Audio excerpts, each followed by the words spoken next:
Hey guys, this is vlog number 6, and this vlog is going to be an amendments discussion, and it'll cover Amendment 16, 17, 18, 19, 22, and 26. It basically will cover when it got ratified, why it got ratified, and how it impacted after it got ratified. Well, hope you enjoy the vlog, guys. Thank you. So the first amendment I will cover is Amendment 16, and as the picture says, it will cover or talk about taxes. Protections offered by this amendment are simply that Congress now has power to lay and collect taxes on incomes without regarding if other states are okay with it, and without regarding the population of the state or area where they're gonna impose the tax. This amendment got proposed on July 12, 1904, and it got ratified until February 3, 1913, which was about 4 years for the amendment to be accepted. During this time, President William H. Taft was in charge, and he did address Congress on a 2% federal income tax for corporations, which was a call for the amendment. And 42 states ratified to reject it, and 6 did not participate at all on voting for the amendment to be accepted. This amendment goes back to the Civil War, and if you recall, the Revenue Act was established in 1861, which is basically a tax that was going to help the U.S. pay for the war debt and all the damages that were done. And so, as you can tell, the purpose behind the amendment is the financial requirement that the U.S. needed both today and during the Civil War. Government and businesses did support the taxation because they had the money and they were okay, but farmers of the West and the South opposed to these taxes simply because their crops were not giving them enough money, and with the U.S. taking away a tax, it was leading them to the ruins. Later on, conservatives proposed this amendment in hope to end such idea. They thought that by them proposing it and then getting it rejected, others were going to see that there was no point to it. But at the end, it did get accepted, so their plan failed, and that's how we got the 16th Amendment. The overall impact of this amendment is the creation of the IRS, or the Department of the Treasury Internal Revenue Service. And the IRS is in charge of collecting income taxes, and they don't take in place the population for any state. Amendment number 17 is basically about electing the Senate. So, Amendment number 17 established the popular election of the United States Senators by the people of the states. It was proposed on May 13, 1912, and it got ratified on April 8, 1913, which is a year apart. So it basically took 1 year for it to get accepted. The president was Wilson Woodrow, and 38 states ratified and 3 rejected, and the rest did not really take part of voting for it. The historical background for this amendment first began in 1826 when it was first suggested, but received no support at that time. And before the amendment was accepted or ratified, senators were chosen by state legislatures, but the state legislatures started having problems deciding who to choose, or political machines to control, and the results weren't that good. Senate back then was seen as a millionaires club, basically because they were chosen by the state legislators and not anyone could get in. Populist Party or People's Party were the ones who supported the ratification of this amendment, and they tried erasing the amendment call, but weren't listened to, so that's why they used Article 5 of the Constitution to make Congress hold a constitutional convention. And Article 5 of the Constitution stated that if 2/3 of the state legislatures applied for a constitutional convention, then one needed to be held. And they did get the 2/3 people, applying for it, and they were able to get a constitutional convention held to discuss the amendment so it could get ratified. The overall impact of this amendment was that senators are now chosen by the people, and now they have to get together at least once a year, just like the picture shows, and discuss certain things. The 18th Amendment discussed the prohibition of alcohol for the sake of women and children in that time. This amendment prohibited alcoholic beverage, and it made the transportation and distribution of alcohol illegal. It was proposed in August 1, 1917, and it got ratified in January 16, 1919, which is about 2 years that it took for it to get accepted. The president during the ratification was Wilson Woodrow, and there was 46 states that ratified and 2 that rejected, and well, basically 2 were the ones that didn't take place in the ratification.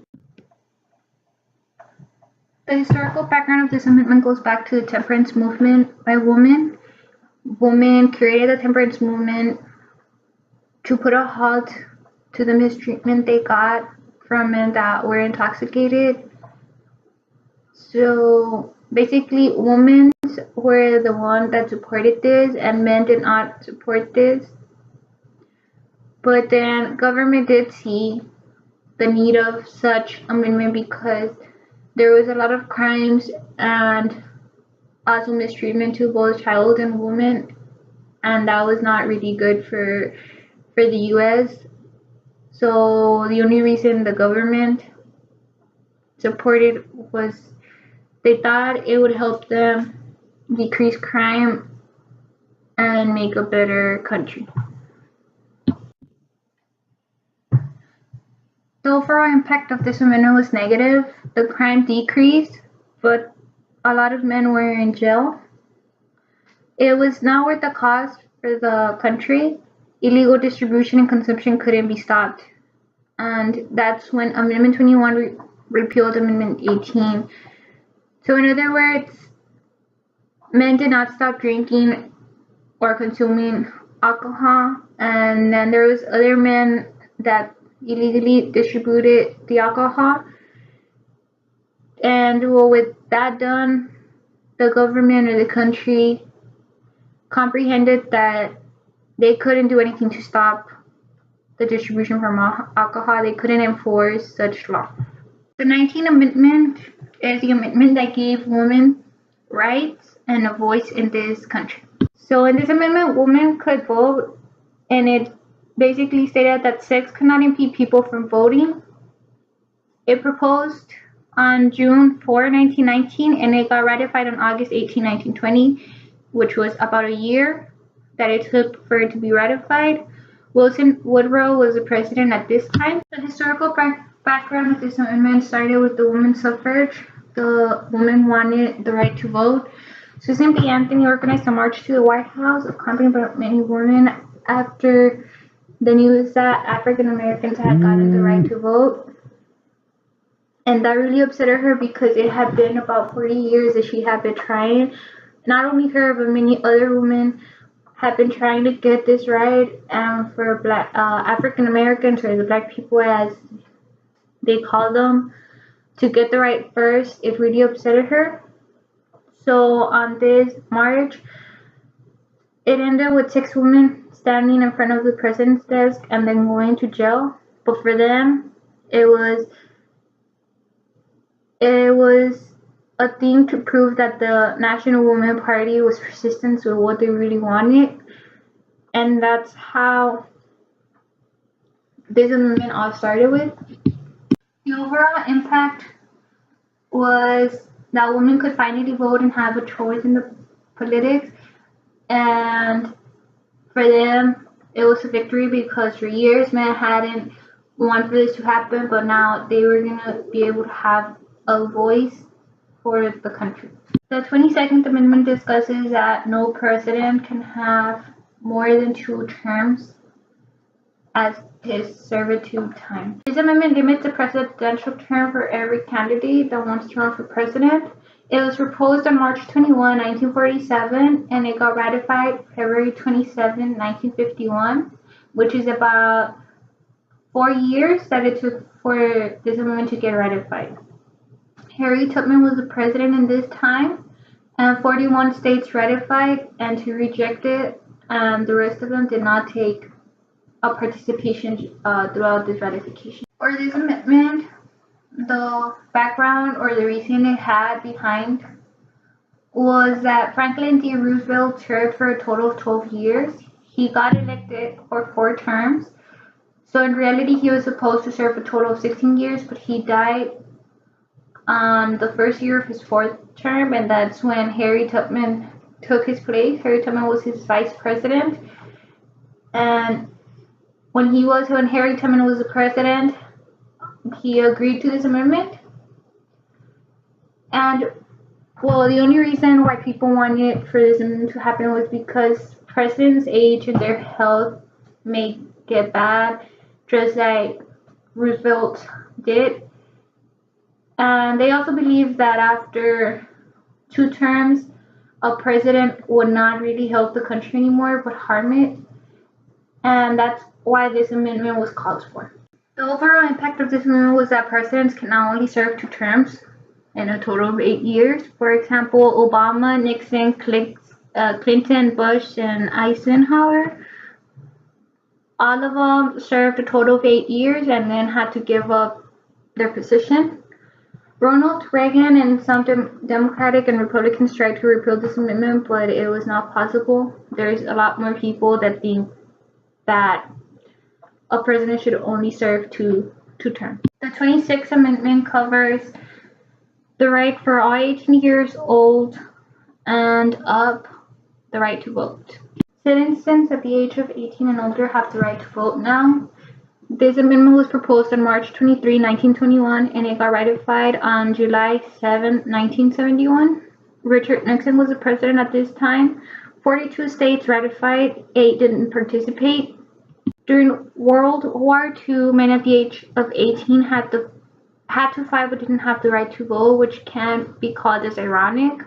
Oregon versus Mitchell in 1970, a court case, was found unconstitutional by Congress, and the result of that case was that it allowed 18-year-olds to vote on presidential and congressional elections.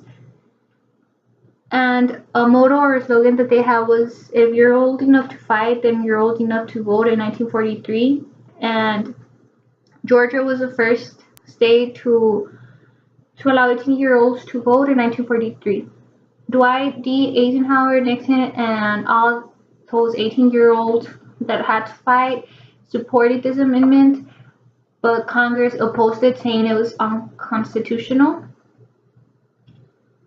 So it can be said that this amendment all started with the World War II and how 18-year-olds didn't have an option but to go fight, and they wanted the right to vote at least. The overall impact of this amendment was that the age of voting was lowered from 21 to 18 due to World War II, and today every 18-year-old has the right to vote.